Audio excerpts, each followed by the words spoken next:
இந்த கன்னிராசிக்காரங்களுக்கு பார்த்தோம்னா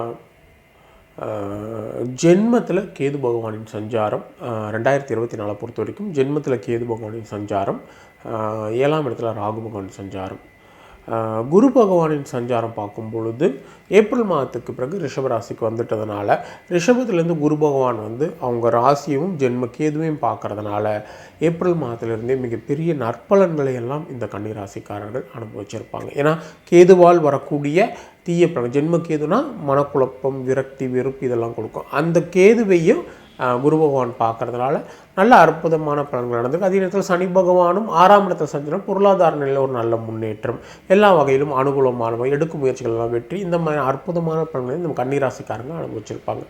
இப்படி இருக்கும் பொழுது இந்த 2025 அவங்களுக்கு எப்படி இருக்கும் அப்படின்னு பார்த்தோம்னா, இந்த 2025 மார்ச் மாதம் நடக்கக்கூடிய சனி பயிற்சியின் மூலமாக சனி பகவான் 7ஆம் இடத்துல சஞ்சரித்து அவங்க ராசியை பார்க்க போகிறார். அது வந்து நம்ம கண்டக சனி அப்படின்னு சொல்லுவோம். குரு பகவான் பார்த்தோம்னா ஏப்ரல் மாதத்துலேருந்து 10ஆம் இடத்துல சஞ்சரிக்க போகிறார். அது வந்து 10ஆம் இடத்துல பொதுவாகவே குரு பகவான் சஞ்சரிக்கிறது சாதகம் இல்லாத நிலை அப்படின்னு சொல்லலாம். ராகு கேது பகவானின் சஞ்சாரத்தை பொறுத்த வரைக்கும் மே மாதத்துலேருந்து ராகு பகவான் 6ஆம் இடத்திலும் கேது பகவான் 12ஆம் இடத்துலையும் சஞ்சரிக்க போகிறாங்க. அப்படி பார்க்கும்போது இந்த காலகட்டத்தில் உடல் ஆரோக்கியத்தில் கொஞ்சம் பாதிப்புகள் வர வாய்ப்பு இருக்குது. அதனால் கொஞ்சம் உடல் ஆரோக்கியத்தில் எதுவும் பாதிப்புனா உடனடியாக நீங்கள் மருத்துவரை பார்க்குறது மிகப்பெரிய நற்பலன்களை தரும். எடுக்கக்கூடிய முயற்சிகளில் தடைகள், தாமதங்கள், கணவன் மனைக்குள்ள சின்ன சின்ன கருத்து வேறுபாடுகள், ஒருவருக்கொருவர் விட்டு கொடுத்து செல்வதால் இதை நீங்கள் தவிர்க்க முடியும். அதே நேரத்தில் கணவன் மனைவி பிரச்சனைக்குள்ள வெளியாட்களின் தலையீடு, மாமனார், மாமியார், நாத்தனார் இவர்களின் தலையீட்டை முற்றிலுமாக தவிர்க்கிறது நல்லது. உங்களுக்குள்ளே ஏதேனும் பிரச்சனை அதை நீங்களே பேசி தீர்த்து கொள்ள வேண்டியது மிக மிக அவசியமாக இருக்குது. இல்லை பொறுமையுடன் கையாள வேண்டியது மிக மிக அவசியமாக இருக்குது. வியாபாரத்தில் கூட்டாளிகளால் தேவையற்ற பிரச்சனைகள், வியாபார ரீதியான இழப்புகள்லாம் வரக்கூடிய நிலை, கூட்டாளிகளால் ஏமாற்றப்படுவது, அவர்கள் உங்களுடைய பணத்தை கையாடல் செய்வது, இந்த மாதிரியான விஷயங்கள்லாம் வர வாய்ப்புகள் கூட்டாளிகளை மிகவும் கண்காணிப்பில் வைத்து கொள்ள வேண்டியது அவசியமாக இருக்குது. அதே நேரத்தில் பணியாட்களையும் கொஞ்சம் கண்காணிப்பில் வைத்து கொள்ள வேண்டியது மிக மிக அவசியம்.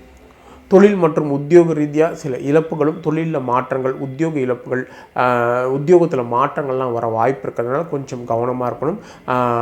உயரதிகாரிகள், சக ஊழியர்களை அனுசரித்து செல்வது நல்லது. உங்களுக்கு வரக்கூடிய பதவி உயர்வுகள், ஊதிய உயர்வுகளும் தாமதமாகக்கூடிய நிலை இருக்குது.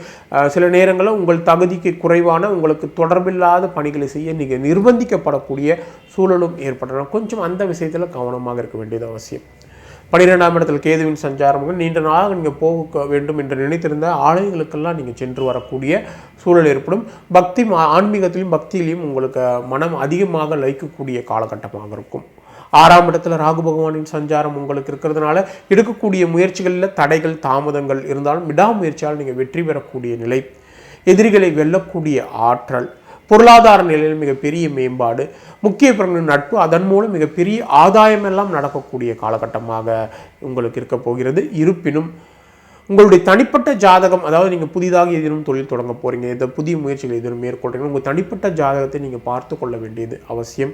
ஏனென்றால் 7ஆம் இடத்துல இருக்கிற கண்டகச்சனி எப்பொழுதும் உங்கள் ராசியை பார்க்கறதுனால கொஞ்சம் எந்த விஷயத்திலும் கவனமாக செயல்படுவது மிகப்பெரிய நற்பலன்களையும் அனுகூலமான பலன்களையும் உங்களுக்கு நிச்சயம் ஏற்படுத்தும். மாணவர்கள் பார்த்தீங்கன்னா கல்வியில் கொஞ்சம் கவனமாக இருக்கணும். உடல் ஆரோக்கியத்தில் ஏதேனும் பாதிப்பு வந்தால் உடனடியாக அதை நீங்கள் காலம் தாழ்த்தாமல் பார்த்து மருத்துவரை பார்த்து அணுகி எல்லாமே சரி செய்து கொள்ள வேண்டியது அவசியமாக இருக்குது.